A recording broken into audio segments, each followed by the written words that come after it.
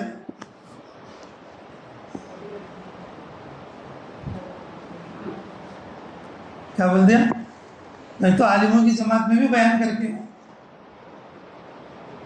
اور پوری زندگی اس نے کیا کر دیا؟ غلط روایت کو بیان کر دیا. اگر کوئی اسے بولے گا بھی ارے ایسا بیان نہیں کرتے، ارے تجھے کیا معلوم بھائی، سال کے عالمہ کی جماعت میں تو بیان کری ہوں میں.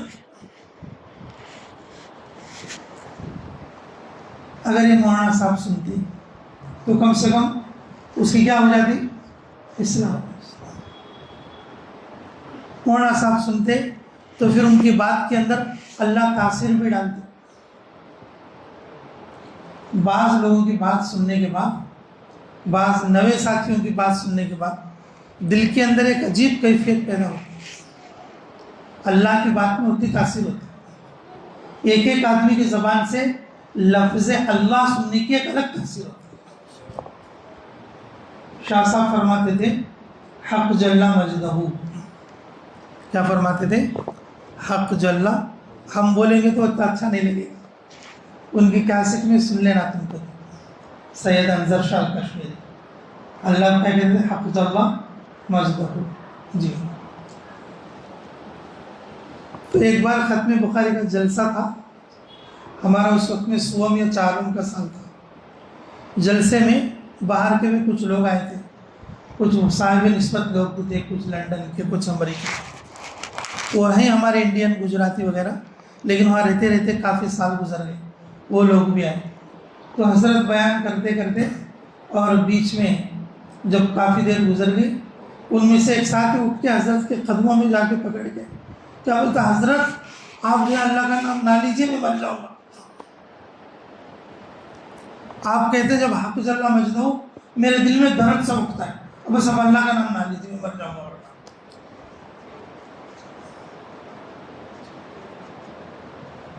اگر بعض لوگ اللہ کا نام لیتے تو اس کے ایک الگ تاثیر جو ہے قلب پر جاری ہوتی ہے. لیکن ہمارے اندر یہ قسم کا ذہنی عجب رہتا ہے. ارے میں کیا اس کا بیان سننا؟ ہم کو تو مدرسے میں پڑھانے والے استاد ہیں، میری صلاحیت اعلیٰ کوالٹی کی ہے، میرے اعلیٰ نمبر ہیں، میں ایسا اس کا بیان کیا سنوں؟ دیکھو وہ چھوٹا معمولی بیان کرتا ہے. یہی ہمیں لے کر ڈوب جائے، یہی تصور، یہی خیال ہمیں جو ہے نا جو ہے ڈوب جائے، پہلے خیر سے محروم کر دے. اس لیے میرے جی حضرت فرمایا کرتے تھے کہ علماء اکرام جب سال میں نکلتے وہ دوسری چیز سیکھے نہ سیکھے وہ اللہ کی مرضی ہے، لیکن وہ یہ سیکھ لیں کہ بھی بیان سننا تو بڑی خیر کو کہا جائے. بڑی خیر کیا کریں کہا جائے. تو آدمی تعلیم اڑانے کے لیے، بیان اڑانے کے لیے پتہ نہیں عجیب عجیب بہانے کرتے، عجیب عجیب بہانے کرتے. امیر صاحب جو ہے اس کی رگ پر ہاتھ رکھ دیا، اچھا چارہ بول کے گھر جانا چاہ رہے، چارہ بول کے گھر جانا چاہ رہے.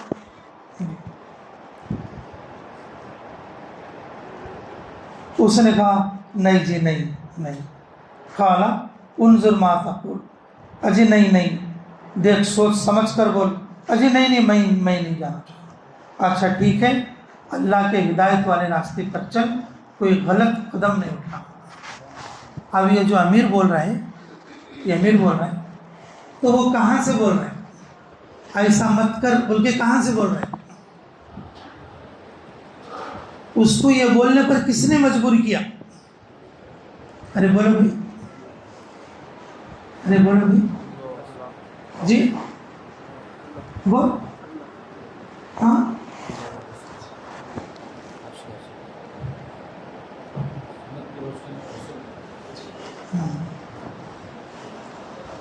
وہ جو امیر ہے وہ اس بات کا پابند ہے، اللہ اور اس کے رسول نے جو حدود قائم کیے ہیں، ہمیں کام ایسا کرنا ہے،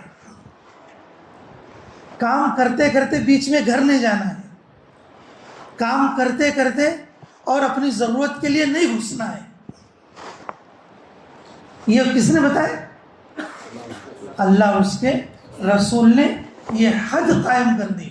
یہ امیر اس حد کا پابند رہنے کی وجہ سے اپنے ساتھی کو سمجھا رہا ہے۔ آپ سمجھ گئی بات؟ ساتھی کس کا پابند ہے؟ امیر کا پابند ہے، اور امیر اللہ اور اس کے رسول کی جو ہے بتائی ہوئی جو ہے احکامات کی روشنی میں ہمارے بزرگان دین نے یہ کام ایسا کرنا ہے، یہ جو اصول بنائے ہیں، امیر اس حدود میں رہے گا، اس حد میں رہ کر اپنے ساتھیوں کو چلائے۔ امیر اپنی مرضی کا مالک نہیں ہوتا، امیر خود بھی کیا ہوتا ہے؟ ان حدود کا پابند ہوتا ہے۔ اب یہ جو امیر بول رہے ہیں گھر نہیں جانا، اپنی ضرورت پر نہیں جانا، اپنی مرضی نہیں چلانا، یہ امیر کہاں سے بول رہے ہیں؟ ان حدود کی وجہ سے بول رہے ہیں جو حدود اللہ اور اس کے رسول نے اس کام کے کرنے والوں کو قائم کیا۔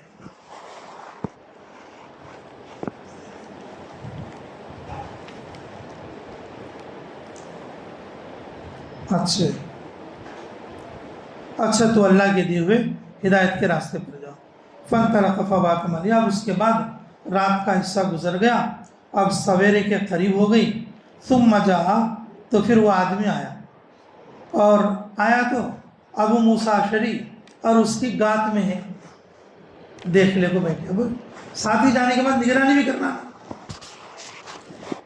ساتھی جانے کے بعد کہاں جا رہے ہیں، کس کس سے مل رہے ہیں، کہاں کہاں بیٹھ رہے ہیں، کس عنوان سے ملاقاتیں کر رہے ہیں، وہی ساتھی دیکھنا نا۔ امیر کی ذمہ داری حدود کی پابندی۔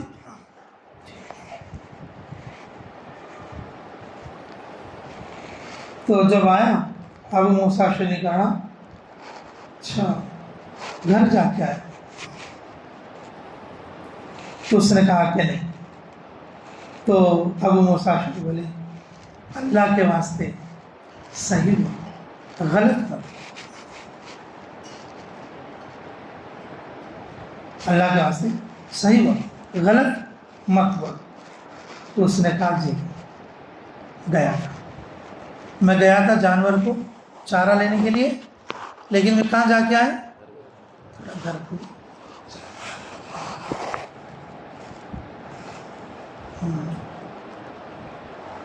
تو ابو موسیٰ اشعری نے کہا تیرا جانا آگ میں تھا،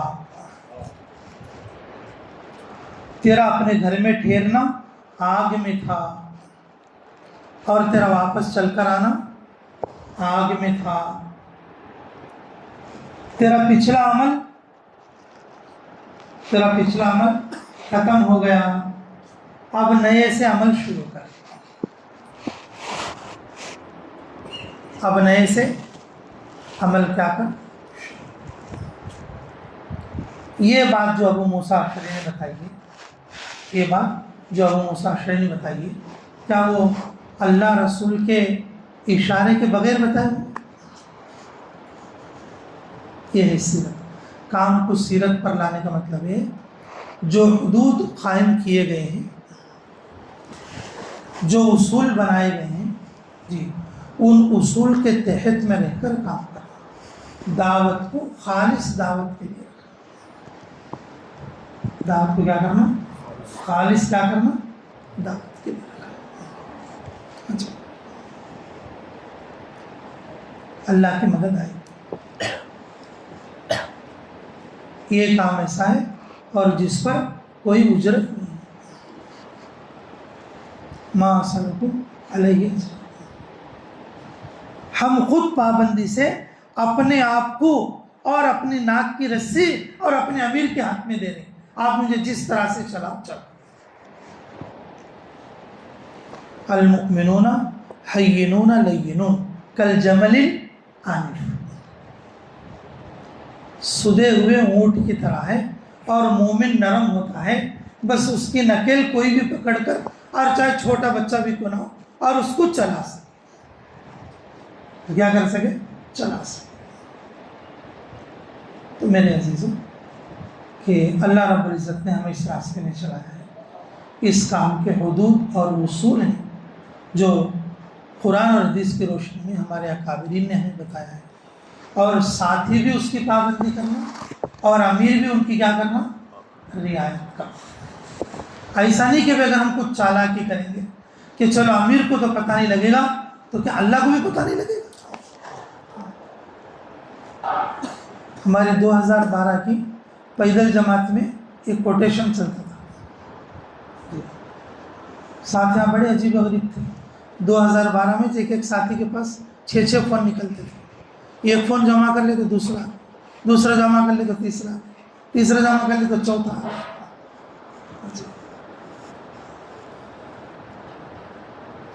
میں بولتا تھا ارے بھائی ترکنے فون کہاں سے آتے رہے، اجالا ہونے سے پہلے آ جاتے، جو میں آدمی کو سیٹ کر کو رکھی، تم ادھر فون لیتے بیچ، تم دیتے وقت کیا کرتے ہو؟ میسج ڈال کو دیتے، میں کرتا رہے تیرے کنے فون ہے دے گا تو ان کیا کرتا؟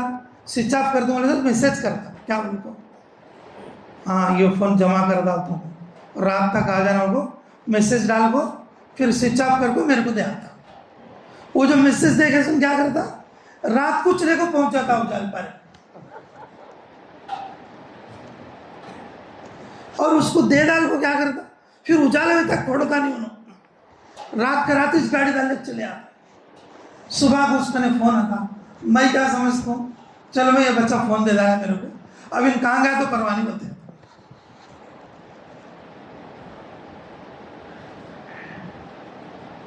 اب دوسرے دن کیا بولتے ہیں بچے، اب میرے صاحب اس کا نے فون ہے بولتے ہیں، ارے بھائی کل اس طرح میں رات کو فون جمع کر لیا اس کا نہیں، میں نے کہا دیکھو جی اس کا نہیں فون ہے، چلو ایک دم ایسے کسی کو ہراسمنٹ کرنا بھی ٹھیک نہیں، 2 دن کا چپ رکھو، میں بھی ذرا آبزرو کر کو، ارے تیرے کا نہیں فون ہے دیکھ لگا کر تو ہاں یہ بھی معلوم ہو گیا تمہارے کو، فرشتے بتا دی تمہارے کو، اچھا لو سوئچ آف کر کو دیتا ہوں، بولے پھر میسج ڈال جاتا ہوں، پھر کیا کرتا؟ میسج ڈال جاتا۔ میں سوچ کو پریشانی سے وہ کہاں سے پیدا ہوتی بھائی فونا، کیا تو زمین میں سے پکتی ہی کیا ویسے فونا؟ لاسٹ کو مجبور ہوگا اسے پوچھا ارے تجھے فونا کہاں سے آتی رہی ہے، تو سچ بتا کیسے کرتا ہے کیا نہیں سوئچ آف کرنے سے پہلے اسے میسج ڈال دو تمہارے ہاتھ میں، سوئچ آف کرنے سے پہلے اس کو میسج ڈال کو کیا کرتا تو تمہارے کو فون دے آتا، ان دیکھ لے پہلے کہاں دے آتا، تو اس نے کہاں سے آتے رہے فون بتاؤ، میں آنے سے پہلے معلوم کر لیتی ہوں فونا جمع کر لیتی، بول کو میں 9 فونا رکھ گئی، کتنے فونا رکھ گئی؟ 9، ابھی 6 چوئی سو بھی 3 باقی ہے۔ ارے بھائی اللہ کے واسطے بس کر بھائی، ایسا کہیں کرتا، اللہ تو حاضر ناظر جائے، میں دیکھا نہیں کیا اللہ تو تیرے کو دیکھتا ہے نہیں، نہ کہو تمہیں بولتے ہو سچی چو ٹھیک ہے اب نہیں منگاتا لوگ، کیا بولے اب جب سے نہیں منگا، جب سے یہ کوٹیشن میں بول لیتے تھے پیدل جماعت میں پورا چلتا رہا یہ کہ بھائی امیر کو دھوکہ دے سکتی، اللہ کو دھوکہ دے سکتی، امیر کو دھوکہ دے سکتی کہ اللہ کو دھوکہ دے سکتی، ہمارے کاموں کا، ہمارے باتوں کا، ہمارے چال چلن کا، ہمارے اندرون کا، ہمارے ظاہر کا، کہ اللہ کو معلوم نہیں؟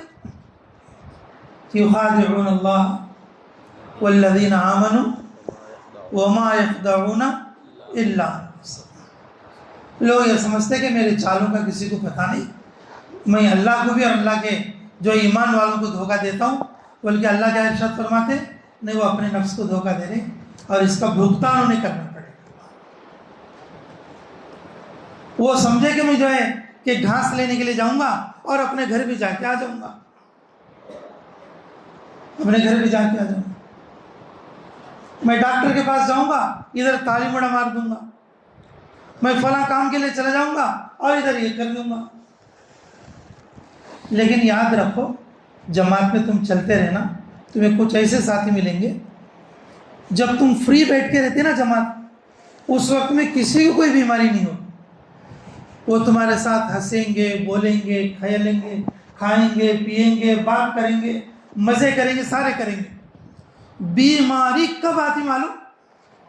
جب تعلیم ہوتی ہے، جب گشت ہوتا ہے اور جب بیان ہوتا ہے۔ تم آبزرو کرنا شروع کرنا آج سے، تمہارا جو ساتھی گڑبڑ کرتا کریکٹ ان ٹائموں پر ہی زیادہ کرتا، ان ٹائموں پر کیا کرتا؟ زیادہ کرتا۔ ایسے وقت میں ان کو تنہائی میں لے کر سمجھا کر اور جو ہے ان کو اصول پر لانے کی کوشش کرنا۔ اگر خود امیر بن گئی، اس کا مطلب یہ نہیں کہ ہم جو مرضی چاہیں گے چلیں، ہم حدود کی پابندی کریں۔ جس علاقے کے لیے جماعت گئی، اس علاقے میں کھانا نہیں مل رہا تو بھی کام کرنا، اس علاقے میں بجلی نہیں ہے تو بھی کام کرنا، اس علاقے میں کام کو ساتھ دینے والے نہیں ہیں تو اور بھی زیادہ ضروری ہو گیا اس علاقے میں کام کرنا۔ اس علاقے میں کام کریں گے تو اتنا زیادہ نام نہیں ہوگا، اس علاقے میں کام کریں گے تو زیادہ نام آئے گا۔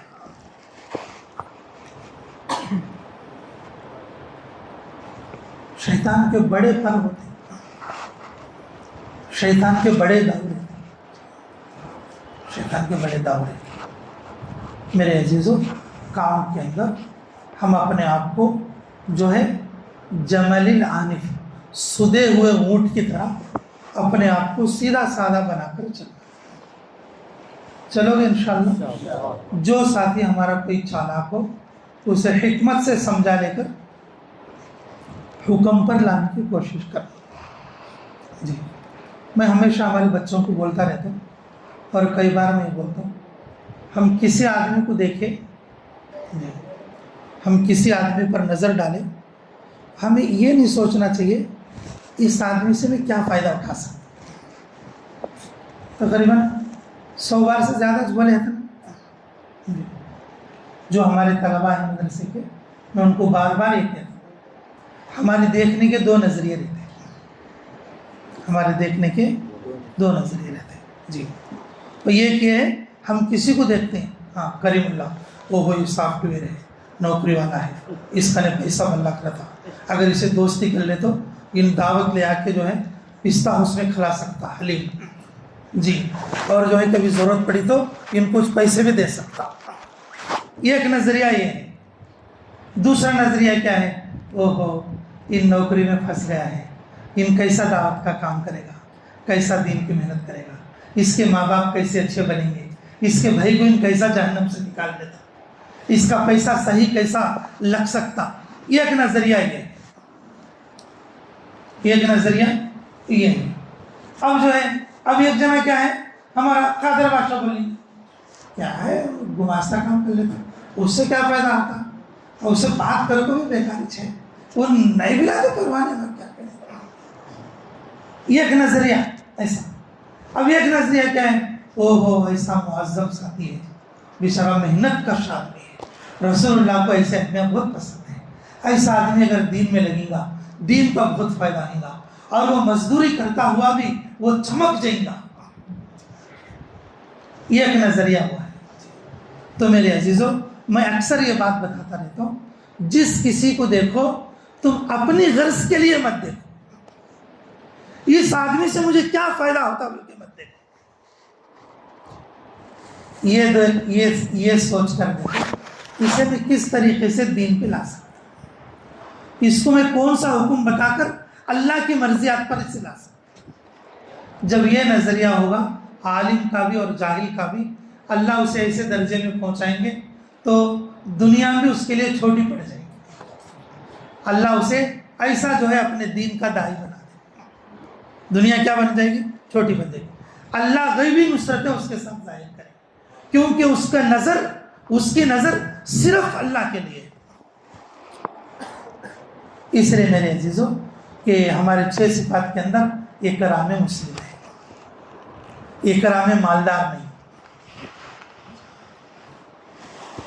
6 صفات میں کیا ہے بولو؟ اکرام مسلم ہے، اکرام مالدار.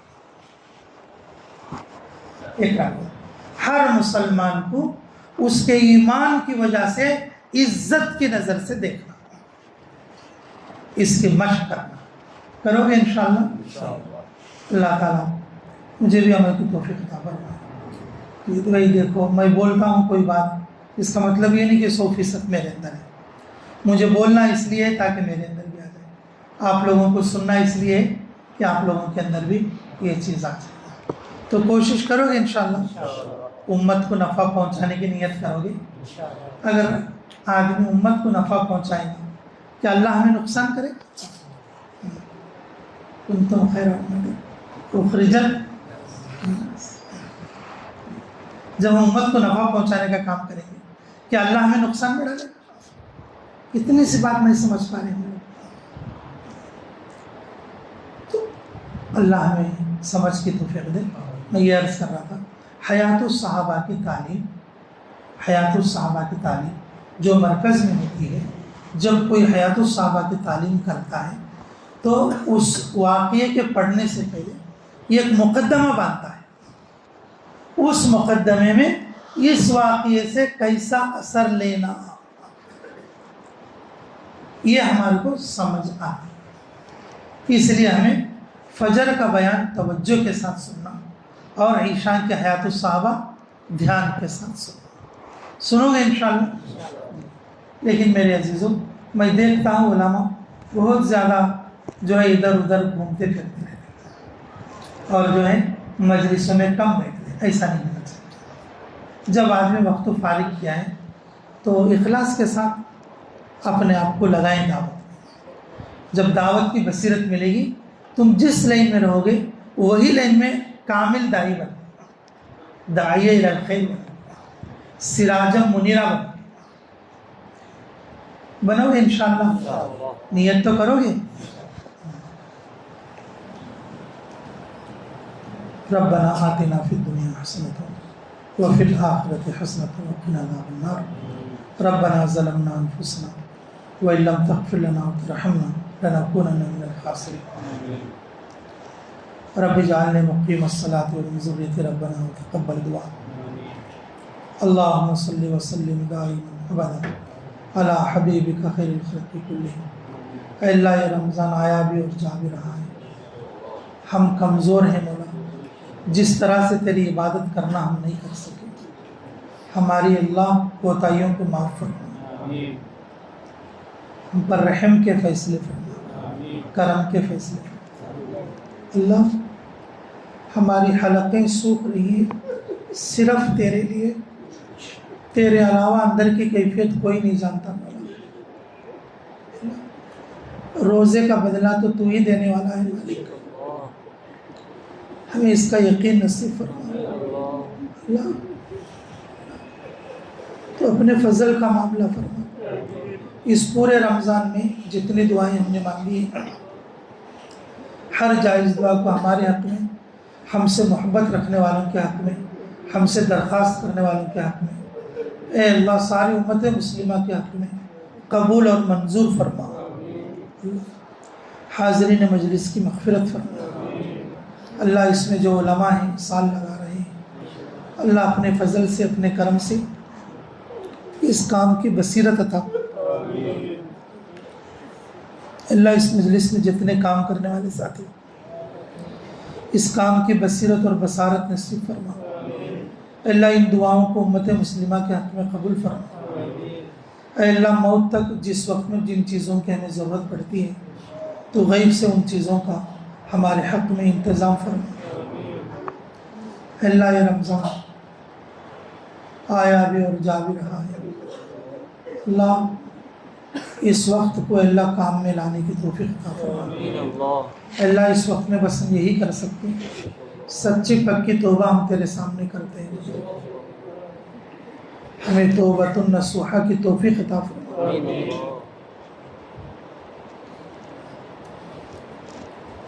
اللہ سچی پکی ہم توبہ کرتے ہیں، اللہ تو ہماری توبہ کو قبول فرما، آج کے بعد کوئی گناہ نہیں کریں گے۔ اے اللہ انجانے میں جو گناہ ہوتے ہیں اس کو معاف فرما، ہم اس کی بھی توبہ کرتے ہیں۔ اے اللہ جان بوجھ کر گناہ کرنے سے ہمیں توبہ کی توفیق مرحمت فرما۔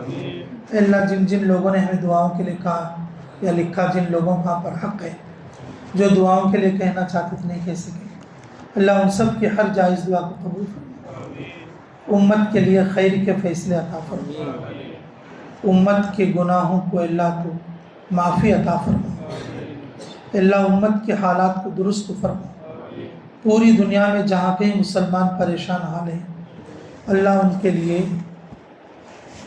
اصلاح کی توفیق عطا فرما، اسلام دشمن طاقتوں کو ختم فرما، اے اللہ ان کو اپنی طرف پلٹا دے، اے اللہ تنگیوں میں تکلیفوں میں ہم دین پر نہیں رہ سکتے مولا، ہم کمزور ہیں، اللہ تو ہم کمزوروں کی مدد فرما،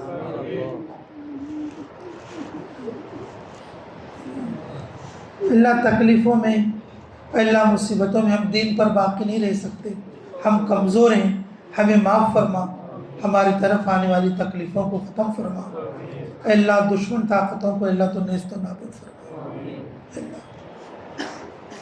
اے اللہ انسانیت پر رحم فرما، انسانیت کے لیے ہدایت کے فیصلے عطا فرما، اتباع سنت کی توفیق عطا فرما، اتباع سنت کی توفیق عطا فرما، سنتوں کا شوق عطا فرما، اللہ سنتوں کا شوق عطا فرما،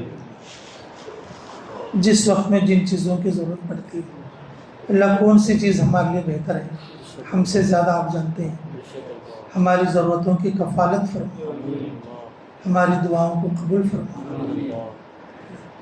ان دعاؤں کو ہمارے حق میں بھی قبول فرما، ہمارے ماں باپ کے حق میں بھی قبول فرما، ہمارے دوستوں کے حق میں بھی قبول فرما، ہمارے مرحومین کے حق میں بھی قبول فرما، جنت الفردوس میں جگہ نصیب فرما، جنت عدن ہمیں نصیب فرما، تیری رضا والی زندگی ہمیں نصیب فرما، آخرت کے سوال جواب کو آسان فرما، قبر کے عذاب کو دور فرما، ذلت کی موت سے بچا لے، ذلت کی زندگی سے بچا لے، نافرمانی کی زندگی سے بچا لے، اے اللہ چھوٹے گناہوں سے بھی ہم توبہ کرتے ہیں، بڑے گناہوں سے بھی توبہ کرتے ہیں، ہماری توبہ کو قبول فرما، ہماری توبہ کو قبول فرما، ہماری توبہ کو قبول فرما، اے اللہ اس پورے رمضان میں ہم نے جو بھی دعائیں مانگی ہیں اے اللہ ہمارے حق میں پورے امت مسلمہ کے حق میں قبول اور منظور فرما، ہر جائز دعا کو اے اللہ پورے امت مسلمہ کے حق میں قبول اور منظور فرما، اللہ رمضان کے بعد ہمیں 5 وقتہ نماز تکبیر اولیٰ کے ساتھ پڑھنے کی توفیق عطا فرما، نمازوں میں تیرا خاص دھیان نصیب فرما، تیرا نام لینے کی حلاوت نصیب فرما، اخلاص عطا فرما، اکرام عطا فرما، للہیت عطا فرما، تیرے راستے کا خروج پے در پہ ہمیں نصیب فرما، اے اللہ فضول باتوں سے فضول کاموں سے بچنے کی توفیق عطا فرما، چھوٹے اور بڑے گناہوں سے ہمیں توبہ نصیب فرما، اے اللہ اے اللہ اے اللہ تو اپنے کرم کا معاملہ فرما، رحم کا معاملہ فرما، اے اللہ ہم جیسے کیسے بھی ہیں تیرے حبیب صلی اللہ علیہ وسلم کی امت میں ہیں، اللہ ہماری دعاؤں کو سننے والے آپ ہیں، ہماری دعاؤں کو قبول کرنے والے آپ ہیں، اللہ تو ہماری دعاؤں کو قبول فرما، ہماری دعاؤں کو منظور فرما، اے اللہ بہت سارے لوگ اے اللہ دعاؤں کی درخواست کرتے ہیں، ان کا یہ خیال اور گمان ہوتا ہے کہ مفتی صاحب دعا کریں گے تو ہمارا کام بنے گا، اللہ ہماری دعاؤں کو قبول کرنے والے بھی آپ ہیں، ان کی دعاؤں کو سننے والے بھی آپ ہیں، اللہ تو ان کی دعاؤں کو بھی قبول فرما، حاضرین مجلس کی دعاؤں کو بھی قبول فرما، اے اللہ جو لوگ دعاؤں کو درخواست کرتے ہیں، لکھتے ہیں یا کہلا کر بھیجتے ہیں، جو امید لگائے ہوئے ہیں، اللہ ان سب کی ہر جائز دعا کو قبول اور منظور فرما، اے اللہ تو اپنے فضل سے ہماری دعاؤں کی قبولیت کے ساتھ ساتھ ہمارے روزوں کو بھی قبول فرما، تراویح کو بھی قبول فرما، صدقہ خیرات کو بھی قبول فرما، ہمارے فطرہ اور زکوٰۃ کو بھی قبول فرما، اے اللہ سحری و افطاری کو بھی قبول فرما، اے اللہ ہمارے تسبیح پڑھنے کو بھی قبول فرما، ہماری تلاوت کرنے کو قبول فرما، ہمارے نوافل پڑھنے کو بھی قبول فرما، ہمیں بھی قبول فرما، ہمارے آل اولاد کو بھی قبول فرما۔ ربنا تقبل منا انک انت السمیع العلیم وتب علینا انک انت التواب الرحیم برحمتک یا ارحم الراحمین والحمد للہ رب العالمین۔